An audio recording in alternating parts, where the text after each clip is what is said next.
Hi everyone, we're here with Councillor Jennifer McKelvie. She is the Councillor for Ward 25, Scarborough-Rouge Park. My name is Anujan. I'm here with the Morningside Heights Neighbourhood Association. Councillor, thank you for joining us. Thank you for having me. No problem. Councillor, would you like to introduce yourself? Give us 3 interesting facts about you. 3 interesting facts about me. Okay, so I'm Councillor Jennifer McKelvie.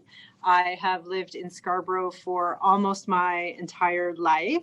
Before I was a politician, I was an environmental geoscientist, and I have 2 kids that keep me very busy. Thank you, Councillor. So we'll go right into the questions. And so the first question, COVID-19 cases are disproportionately high in the M1X neighborhood. Morningside Heights falls right into the M1X postal code. We do have some other areas that are part of M1X, but they're largely industrial. The only residential parts of M1X are Morningside Heights and a part of Old Finch, but Morningside Heights falls right into M1X.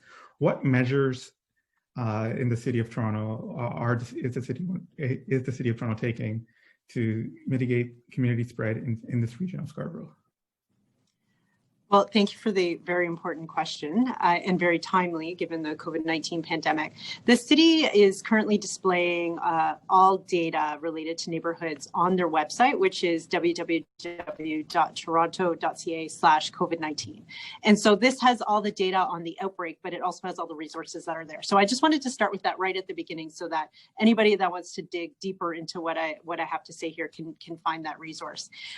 On the maps that are on there, you will see that Morningside Heights is included as part of the Rouge neighborhood. And it's a very big geographic area. It goes all the way from the lake, all the way up to Steeles. So it's quite big. And I've already asked city staff if they have plans to refine the mapping of this area so that it's more reflective of Morningside Heights itself in a much more smaller geography. And so they've advised me that they will be splitting that Rouge section of the map into 2 next year as part of the Toronto Neighbourhood Strategy in 2021.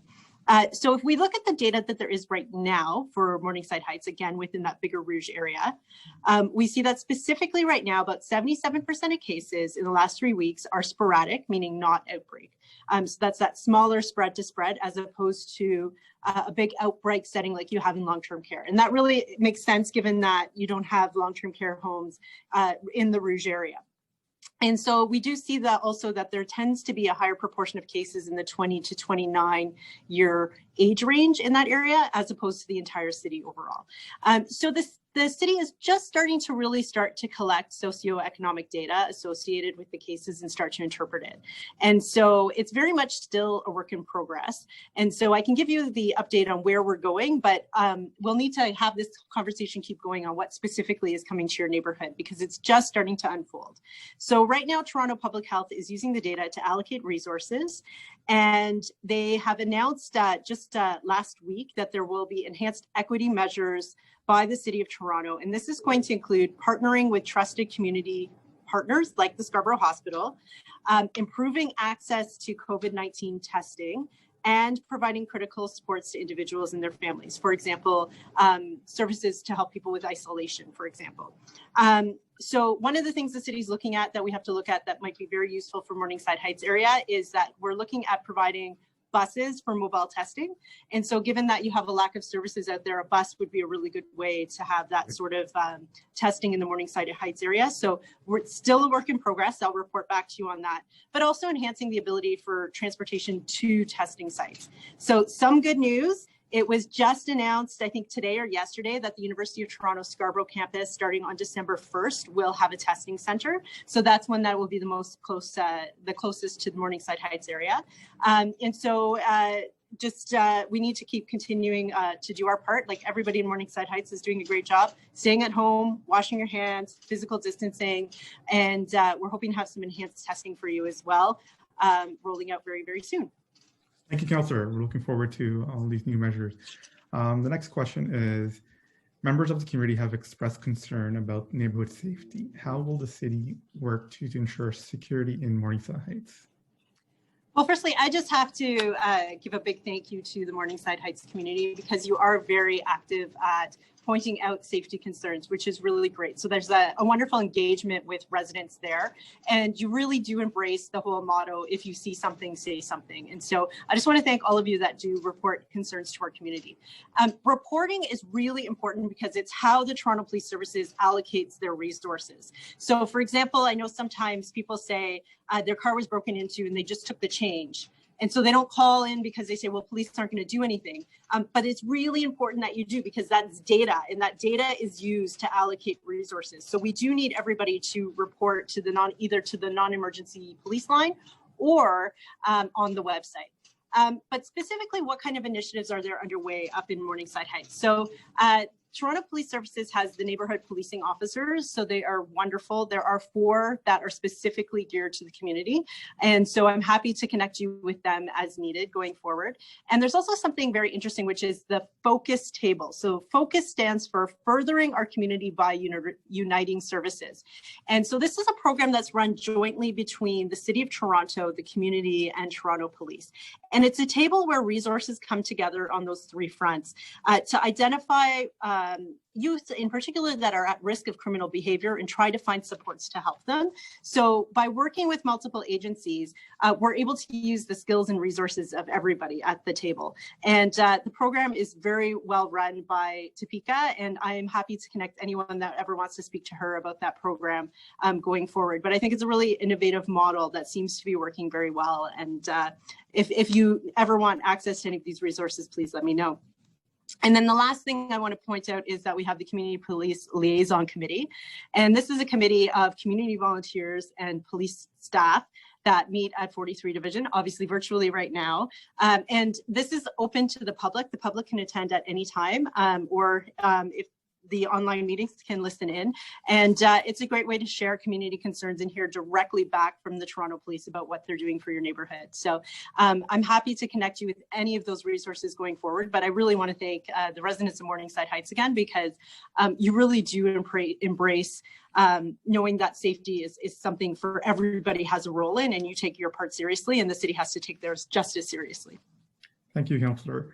Another concern the Morningside Heights community has is traffic safety or traffic volume. Morningside Heights has also attracted higher volumes of traffic since the area is being used as a bypass to enter other parts of the GTA or to get onto Steeles. What actions can the City of Toronto take to mitigate this problem? So guilty as charged. I think everybody goes through the neighborhood, sometimes coming off the 401 down through Steeles and down through southward into the ward. So the city really does have to speed up the Morningside Heights, the Morningside extension. And so knowing that you booked this meeting with me, we put a call into city staff to ask for an update. You will be happy to know that based on our prompting, they've updated the project website on their on the city's website. So the website is www.toronto.ca/Steeles Morningside. So they put the latest information on that, and I will be watching that project very closely through the Toronto budget. I am on budget committee, and I know how important that extension is. There is now a public consultation coordinator working full-time, so that's good news. There's some real resources, and they've committed to having an information session soon for the community. So we'll keep you in that, involved in that. So how it's going to happen? It's going to happen with 3 different parts. And so there'll be engagement around those 3 separately. So one is the widening of Steeles between Tapscott and 9th Line. The next is extension of Morningside Avenue from Steeles to Passmore. And then the third is extension of Morningside Avenue from Passmore to McNichol Avenue. And you may be seeing some construction happening already up in there. And that work is being done by a private landowner to provide access to an industrial area on Passmore. But once it's being constructed privately, it will be assumed by the City of Toronto. So that's why you probably see that there is some construction activity that's happening out there. So in terms of volume, this Morningside extension expansion is expected to provide for 20,000 vehicles. So that should take a huge amount of pressure off Staines in particular. And so it's a much needed project that I know is far behind, but I am watching it very closely. And I really look forward to delivering this long overdue project for your community and keeping you involved in it. Thank you, Councillor.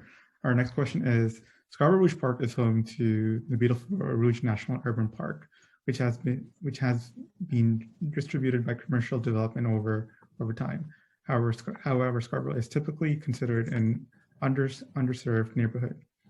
What approaches is the City of Toronto taking to effectively balance ecological preservation with resilient, sustainable community development?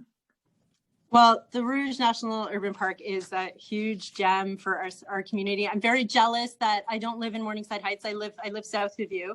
And so I don't have the Rouge right in my back door like you do. So yeah, it's just very exciting for you to have it there. The good news is that it's now fully a federal park.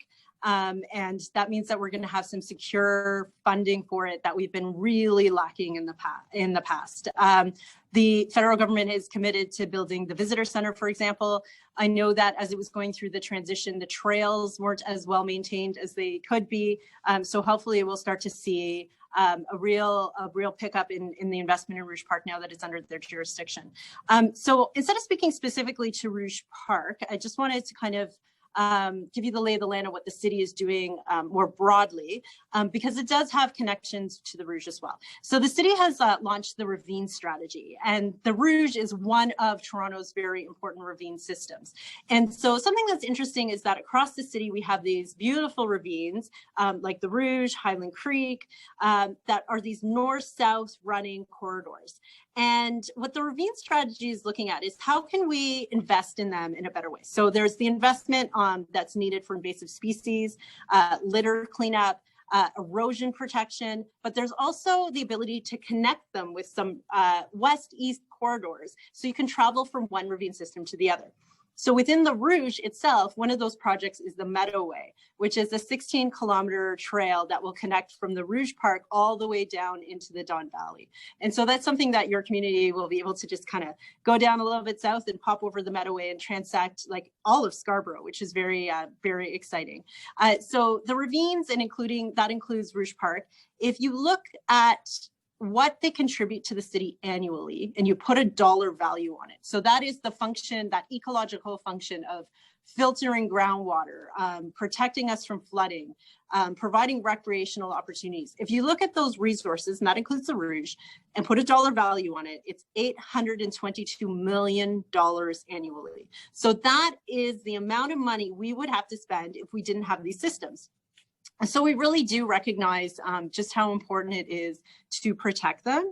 And hopefully now that we have Rouge Park as an official park, we have the ravine strategy going forward. Hopefully that's really going to help with those development pressures that we have and the pressures of urbanization, because you know, the environment is really important, not just for ecological function, but also for people, right? And it really enhances our lives as well. Thank you, Councillor. The next question and the last question is, the Green Municipal Fund online program funded by the City of Toronto is helping municipalities battle climate change. What progress has been made through this program in Scarborough-Rouge Park?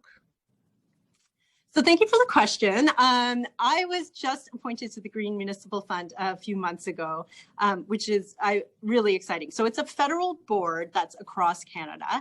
And there was an exciting announcement recently that they have a program. It's called the Low Carbon Cities Canada, LC3 program, which has just given $40 million to the City of Toronto agency, Toronto Atmospheric Fund. So the Green Municipal Fund is this umbrella organization across the whole city, and then, across the country. And then the city's funding is administered through the Toronto Atmospheric Fund. And what's interesting is that they provide low-cost loans out to people so that they can do projects like retrofitting, net zero buildings, and really tackle climate change. That's their focus, is decreasing carbon and combating climate change. So a lot of the initiatives that are funded link in with the Transform TO strategy. So that is the city strategy for decreasing greenhouse gases. And exciting is that the city just declared last year that we want to be net zero by 2050. And so it's an incredible step forward. And now we're working on those plans, which will be launched in the spring of next year. And funding from the Green Municipal Fund and from the Toronto Atmospheric Fund will be very critical for helping us to achieve those objectives. So that's the bigger picture, but then I just wanted to kind of let you know some exciting things that are happening in our ward. So there is the Joyce Trimmer Park. There will be a new community center, so residents in Morningside Heights will be able to use it. It will have a pool, a daycare center, in a gym, and we are hoping to break ground on it next year. So the next question is, the Green Municipal Fund online program funded by the City of Toronto is helping municipalities battle climate change. What progress has been made through this program in Scarborough-Rouge Park? Thank you for the question. Climate change is definitely something I'm very passionate about. So the Green Municipal Fund just celebrated their 20th anniversary, and they have brought more than 1,350 projects to life across the country to combat climate change. And within the City of Toronto, they just funded $40 million to the Toronto Atmospheric Fund. And that is the agency that gives out loans to projects and to communities so that they can implement low carbon technologies. And a good example would be apartment buildings that are retrofitting to change over so that they can have savings in greenhouse gases. And more locally though, I'll just tell you that while it's not funded by the Green Municipal Fund, the City of Toronto did just make an exciting change to the budget to fund the community center at Joyce Trimmer Park. And that will be breaking ground next year. It's going to have a childcare center, a gymnasium, and a pool. So that's going to be available for all the residents of Morningside Heights. And the exciting news is that it will be Toronto's first net zero community center. So very excited about that. And just because residents always ask me what they can do personally, I just want to flag two other City of Toronto initiatives to you. The first one is called Better Homes TO, and that's the website as well, www.betterhomes.to. And it's a one-stop shop for everything you need to know about making your home more efficient. And for example, if you wanted to have an electric car and you needed to retrofit your home, what do you need to do? Solar panels, updating your water heater, etc.